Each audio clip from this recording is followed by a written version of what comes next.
네, 시편 39편. 이 시의 제목은 다윗의 시라고 붙어 있으면서 인도자 여두둔의 형식으로 부르는 노래라고 그렇게 얘기합니다. 그래서 여두둔 하면 우리가 익숙한 이름이죠. 왜냐하면 아삽, 헤만, 여두둔 이 세 사람이 다윗이 세운 성가대 세 팀입니다. 그러니까 여두둔의 형식이라고 한다면 지금식으로 제일 쉽게 이해하기에는 찬양팀이 3개 있었다 이렇게 보면 됩니다. 성가대가 3개가 있었는데 여두둔이 이끄는 성가대에 약간 그 특징이 있고 또 헤만, 아삽이 이끄는 성가대마다 나름대로 약간의 좀 차별, 특징이 있는 것으로 볼 수 있겠습니다. 그래서 여두둔이 이끄는 형식으로 이 찬양은 부르도록 그렇게 지시되어져 있는 노래입니다. 전체적으로 이 시의 노래는 인생 무상, 인생이 너무나 짧고 허망하다, 헛되다, 헛됨을 노래하고 있습니다.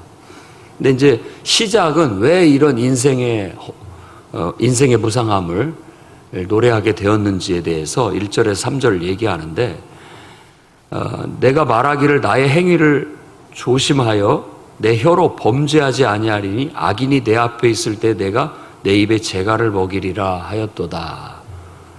말을 침묵하겠다라는 결단을 보여줍니다. 침묵을, 악인이라고 한다면 우리가 생각할 때 그냥 아주 흉악스러운 사람이라기보다는 항상 성경에서 악인은 하나님을 섬기지 않거나 제대로 안 믿고 하나님 뜻대로 살지 않은 사람들을 통칭하는 게 가장 보편적인 의미라고 볼 수 있고요. 그러니까 보통 흑백 논리로 이렇게 딱 가르게 된다면 우리는 하나님 믿는 사람과 안 믿는 사람 이렇게 나눠질 수 있고, 여기 시에서도 딱 그 두 부류, 의인과 악인 이렇게 딱 구분을 짓는 경향이 있습니다. 그러니까 안 믿는 사람들 혹은 하나님을 제대로 믿지 않는 사람들이 이러쿵저러쿵 말은 많이 하는데 나도 똑같이 같이 그게 섞여가지고 말하고 싶지 않은 거예요. 침묵을 지키는 겁니다. 물론 할 말이 속에 많아요. 선한 말들, 내가 막 할 말이 많고 또 나도 막 불평하고 싶고 원망하고 싶고 나도 쏟아내고 싶은 말들이 많은데 나는 침묵을 지키겠다라고 얘기합니다. 왜냐? 그 4절 말씀의 끝부분에 내가 나의 연약함을 알게 하소서라고 그렇게 말합니다. 그러니까 이런 것들은 삶에 대한 성찰 혹은 통찰, 기도 속에서 갖게 되는 어떤 관점입니다. 그러니까 인생을 이렇게 보니까 결국 그런 말 하면 무슨 소용이냐 이런 생각이 드는 거예요. 내가 울고불고 또 승질내고 어떻게 하고 저렇게 하고 막 야단법석을 떨어도 사실 그게 다 무슨 소용이냐라는 그런 마음이 드는 거예요. 그러니까 내 인생을 가만히 보면 이 길이가 인생이 너무 연약할 뿐만 아니라 내 날이 한 뼘 길이밖에 안 되는 거예요. 이 짧은 인생에 울고불고 화내고 이렇게 한다라는 것이 너무 그냥 무의미하다는 그런 생각이 드는 겁니다. 어떻게 보면 인생은 너무나 짧아요. 우리 인생은 주님 앞에서는 없는 것 같다고 이 사람은 느끼고 있습니다. 근데 그 표현이 어떨 때 우리도 그렇게 느껴집니다. 인생이라는 게 한 뼘 길이만큼밖에 안 되고 또 주님 앞에서 가만히 보면 우리 인생은 하나님의 그 영원하심 앞에 우리 인생은 그냥 먼지같이 없는 것 같은 그런 존재가 없는 것 같아요. 그래서 그걸 무상이라고 하는 겁니다. 인생 무상. 그리고 우리 인생이라는 게 그림자같이 다닌다라고 그렇게 하는데, 맥베스의 이 섹스피어도 바로 이런 그림자 같은 인생을 노래합니다. 그게 그 멋진 대사로 인생, 그러니까 이런 시의 표현들을 문학가들도 갖다 쓰는 거죠. 근데 다 그 느낌이라는 게 다 비슷합니다. 그런데 그 느낌을 이렇게 문장으로 표현해낼 수 있다는 게 아주 귀한 거죠. 성경 다음으로 셰익스피어의 책이 많이 출간됐답니다. 아주 훌륭한 작품들이죠. 근데 그런 것들도 바로 이런 성경의 묘사들을 통해서 패러디하고 또 그렇게 모방을 하다 보니까 그런 훌륭한 작품이 나오는 겁니다. 우리 인생이라는 것에 대한 이런 감상, 너무 짧다, 그림자 같다, 그리고 헛된 일로 소란하고 산다 라고 6절에 그렇게 표현을 합니다. 그러니까 너무 짧은 인생인데 즐겁게 행복하게 막 이렇게 살기도 짧은 인생인데 원망하고 불평하고 낙심하고 그럴 시간이 어디 있느냐라는 그런 지혜를 우리가 이런 말씀을 통해서 한번 생각해 봐야 되겠습니다. 너무 짧은 인생이에요. 그런데 그런 인생 속에 우리가 헛된 일에 시간을 버리고 또 그러지 않아도 될 것들에 너무 많은 시간을 뺏기면서 그야말로 그림자같이 떠돌고 헛된 일로 소란을 피우면서 살고 있지는 않은지 우리도 한번 돌아볼 필요가 있겠습니다. 그리고 7절부터 이제 제가 볼 때 11절까지는 내가 무엇을 바라리요? 이런 짧은 인생 속에 그가 소망하고 있는 게 뭐냐? 바로 하나님께 소망을 두고 이 짧은 인생을 하나님을 통해서 구원받으려고 하는 그 인간의 외침이, 기도가 나오게 됩니다. 그래서 나를 구하소서, 허물로부터 또 우매한 자의 조롱으로부터 나를 구해달라라고 그렇게 기도하고 있습니다. 자신이 그렇게 말하지 않고 잠잠한 이유는 똑같이 악한 사람들하고 같이 서로 설전을 펼치고 소란을 떨고 이렇게 살지 않고 침묵한 것은 하나님께 소망을 두기 때문이다. 하나님께서 알아서 저들의 욕, 조롱으로부터 나를 구해주시고 또 이 짧은 인생 속에 하나님을 통해서 구원을 얻기를 바라는 간절함이 그 속에 담겨져 있습니다. 인생이 이렇듯 짧은데 먼지처럼 잠깐 왔다 잠깐 가는 인생에 도대체 무슨 의미가 있고 무슨 가치가 있느냐.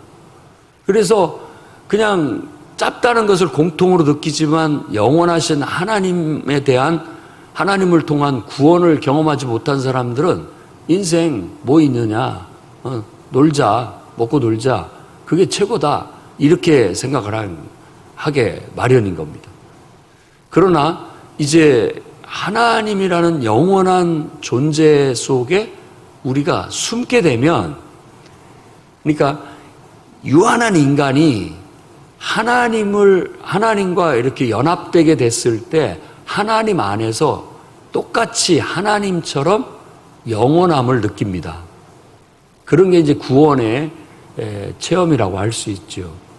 내가 하나님의 임재 안에 있을 때 내가 온 세상, 온 우주 안에 존재함을 느낍니다. 왜냐하면 내가 하나님과 동일시 됐기 때문에 그렇습니다. 한 마음, 한 뜻, 하나가 된 것처럼 느끼는 거예요. 하나님의 임재라는 게. 하나님은 온 우주에 충만하시잖아요. 나는 그 크고 넓은 우주 속에 먼지만도 못한 존재의 연약함을 갖고 있는데 그 연약함이 하나님과 딱 연결이 돼서 하나님의 임재 안에서 들어가게 되면 그분의 온 우주에 충만하신 것처럼 내가 충만함을 느낍니다. 그리고 그분의 영원하심 속에 내가 잠기게 돼요. 그래서 그분 안에서 영원합니다. 그래서 그분 안에 있는 자에게는 신약에서도 예수께서도 가르치기를 사나 죽으나 죽음이 없다고 얘기합니다. 하나님 안에 있기 때문에. 하나님 안에서는 죽음이 없어요. 그건 우리 이 지금 타락한 이 지구 물리학상의 정의일 뿐이지 창조주 하나님 안에서는 죽음이 없습니다. 그러니까 우리가 하나님의 그 품 안에 피함으로써 결국 구원을 경험하게 되고, 이 짧은 인생이나마 그런 비루한 사람들, 악한 사람들과 얽히고 설켜가지고 괜히 상처받고 그걸로 인해서 마음 쓰이고 인생을 허비하고 싶지는 않다라는 그런 시인의 간절함이 그 속에 배어있다고 볼 수 있겠습니다. 그래서 다툼, 분쟁, 분열 없을 수는 없습니다. 그런 걸 또 안 하고 살 수도 없죠. 어느 정도는 있어야 되지만 우리가 지나치게 그런 것에 휩쓸려서 하나님을 잊어버리거나 또 인생의 방향이나 목적을 잃어버리지는 말아야 됩니다. 그렇게 되면 아무것도 아닌 것에 너무 큰 것을 갖다가 희생해버리는 꼴이 되기 때문에 천하를 얻고 내 목숨을 잃어버리면 그 무슨 소용이 있느냐라는 말씀의 가르침에 딱 맞는 말이죠. 그 헛된 겁니다. 그 무의미한 거예요. 어느 정도 따질 거 따지고 싸울 거 싸우고 또 갈등할 거 갈등하고 살되 거기에 너무 치우치지는 마십시오. 중심은 잡으시라고요. 인생의 방향과 목표는 잡고 흔들리지는 말아야 됩니다. 근데 이게 뿌리채 흔들려가지고 그것 때문에 내 인생이 갇혀버리거나 그것 때문에 인생이 송두리째 뽑히게 되거나 실족하게 된다면 그보다 더 불행한 인생이 어디 있겠느냐 이거예요. 그래서 이 시인처럼 때로는 막 가가지고 같이 진흙탕 속에서 뒹굴고 싶지만 참아야 됩니다. 막 속에서 불이 일어나는 것 같아도 좀 참고 견디면서 그래, 하나님을 바라보자. 하나님께 소망을 두자. 하나님께서 나를 구원하셔서 내 대신 저들을 벌하시고 하나님께서 정의를 바로잡아 주시기를 바라는 마음으로 나의 이 격렬한 분노를 또 끓어오르는 이 막 어떤 악한 의도를 가라앉히고 다스려야 됩니다. 그러면 우리는 지혜롭게 사는 사람이 되는 겁니다. 근데 그러지 못하면 지혜롭지 못한 인생이 어리석은 그런 인생으로 헛된 삶을 살아버리게 될 뿐이라는 걸 아셔야 됩니다. 5절하고 11절이 셀라라고 붙어 있습니다. 높여라라는 단어입니다. 뜻 자체로는 무슨 의미인지는 몰라요. 그러나 이게 악상 기호라면 그 부분을 강조하고 있는 거예요. 톤을 높이든지 뭐 소리를 높이든지 거기에 그 부분을 강조하고 있는 겁니다.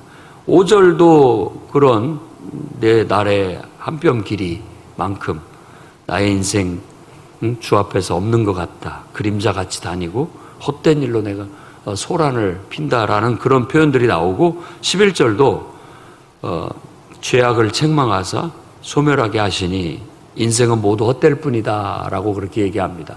그러니까 이 바로 악하게 살아가고 있는 사람들, 하나님을 뭐 인정하지 않고 제멋대로 지 감정대로 자기 하고 싶은 대로 막 해 나가고 있는 사람들 하나님께서 결국 책망하시게 되고 그들에 대해서 심판을 내리시며 그들이 소멸하게 되는데 그들의 인생을 봐라 얼마나 헛되냐라는 걸 느끼고 있는 겁니다.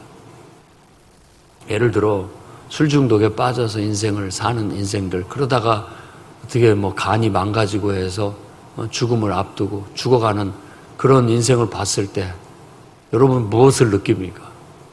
야, 저렇게 살려고 태어났던 거 하는 생각이 들죠. 인생을 좀 더 의미 있게 가치 있게 더 잘 살 수는 없었을까? 왜 그런 것에 빠져가지고 헤어나오지 못하고 인생을 저렇게 허비하고 망쳤을까 하는 안타까움이 드는 겁니다. 11절의 표현은 바로 그와 같은 느낌의 표현이라 할 수 있죠. 그런 인생들을 보면 모두 헛되다라는 걸 느껴야 됩니다. 그래서 우리 오늘날 그리스도인들은, 우리 성도들은 세상에 하나님을 믿지 않고 살아가는 사람들을 이와 같은 시각으로 볼 수 있어야 됩니다. 그래서 안타까운 마음, 저들이 하나님을 알고 인생의 방향을 제대로 잡고 인생의 참된 목적을 제대로 알고 산다면 얼마나 더 행복하게 살 수 있을까. 더 의미 있고 가치 있게 살 수 있지 않을까. 하나님의 은총을 받으면 지금도 잘 사는데 하나님의 은혜와 축복 속에 더 잘 살 수 있지 않을까 하는 안타까운 마음에 구령의 열정을 가져야 됩니다. 그 영혼에게 선물을 주듯 우리는 복음을 전해주고 하나님을 알도록 그들에게 복의 통로가 되어줘야 됩니다. 그것은 그 사람이 여러분들의 전도를 통해서 하나님을 알게 됐을 때는 여러분들에게 정말 감사할 거예요. 그럴 수밖에 없죠. 제대로 내가 구원의 의미를 알고 하나님을 알게 된 것에 대한 축복을 알게 된다면 나를 하나님께로 이끌어준 그 사람이야말로 이 세상에서 둘도 없는 은인이죠. 너무 고마운 분이라고 느끼게 되고 아마 제대로 된 인격이라면 그 고마움을 잊지 않고 늘 감사하게 하면서 살아가게 될 겁니다. 이제 12절과 13절은 결론적으로 나의 기도를 들어주십시오. 나그네 같은 인생을 살아가고 있다라고 그렇게 말합니다. 우리도 똑같아요. 우리 인생을 살다 이제 돌아가신 우리 조상들과 똑같이 우리도 나그네처럼 잠깐 인생을 살다가 우리를 이 땅에 보내신 하나님께로 돌아가는 겁니다. 그분 앞에 다시 가는 거예요. 그러니 우리가 그분 앞에 가기 전에 정말 이 땅에서의 하나님께서 왜 나를 이 땅에 두셔서 한정된 제한된 시간을 살게 하시고 나를 이런 여러 가지 상황 속에 두신 이유는 무엇일까? 하나님의 뜻은 무엇일까? 내 인생의 사명은 무엇일까를 찾아서 그 사명에 충실한 것이 인간의 본분이라고 전도서는 우리에게 깨우치고 있죠. 그러니까 이 내용은 인생 무상을 다루는 전도서의 가르침과 흡사합니다. 그러니까 내 본분이 뭔가, 내 사명, 내 인생의 사명이 뭔가 짧지만 그걸 감당하는 거예요. 가정을 주셨다면 가정에서의 사명, 직장을 주셨다면 직장에서의 사명, 사업장을 주셨다면 사업장을 통한 사명, 나름대로 인생의 사명이 있어요. 인간 관계에도 다 사명이 있습니다. 하나님께서 그를 만나게 하시고 또 연결시켜 주신 모든 사람들과는 그 속에서 자연스럽게 자신의 역할, 본분, 사명이 있기 마련이에요. 그걸 인식하고 깨닫고 제대로 감당해 나아가는 거죠. 그러나 주님 앞에 갈 때는 우리가 항상 용서를 구해야 됩니다. 왜? 제대로 하지 못한 것들이 느껴지기 때문에 그렇습니다. 내가 제대로 살지 못했고, 제대로 내 역할을 못했고, 제대로 내 본분을 다하지 못했고, 제대로 내 사명을 다 감당하지 못한 것 같아 하나님 앞에 죄스럽죠. 용서를 구하고 하나님이 은혜를 베푸시기를 소망하는 가운데 나아가야 되겠고, 이 시인도 지금 그런 속에서 항상 이 건강을 잃은 것에 대한 이야기들이 많이 배경이 나오니까 욥처럼 건강을 잃거나 재산을 잃거나 어떤 큰 문제에 휩쓸렸을 때 더 이런 감동을 받아서 이런 시나 노래가 나오기가 쉽죠. 이 사람은 바로 그런 상황 속에서 침묵하면서 사람들이 뭐라고 하든 침묵하면서 하나님의 구원을 바라고 하나님의 용서를 바라고 하나님의 회복을 바라는 그런 기도를 드리고 있는 겁니다. 때로 우리가 살면서 하나님이 나를 징벌하시는 것 같고 책망하시는 것 같을 때 우리가 내 역할을 잘못해서인가, 내 본분을 다하지 못해서 이런 벌이 내려진 건가, 내 사명을 다하지 못해서 이런 벌이 내려진 건가 하는 반성이 있게 됩니다. 결국 그런 반성을 통해서 우리는 다시 더 다져지고 또 더 단단해지고 또 회복되어져서 더 큰 그릇이 되어 하나님 앞에 더 큰 역할, 더 큰 본분, 더 큰 사명을 감당할 수 있도록 하나님이 이끄시는 게 아닌가 하는 그런 지혜를 얻게 됩니다. 오늘도 여러분에게 주어진 짧은 인생 허비하지 말고 지혜롭게 잘 살아가시기를 주의 이름으로 축원합니다.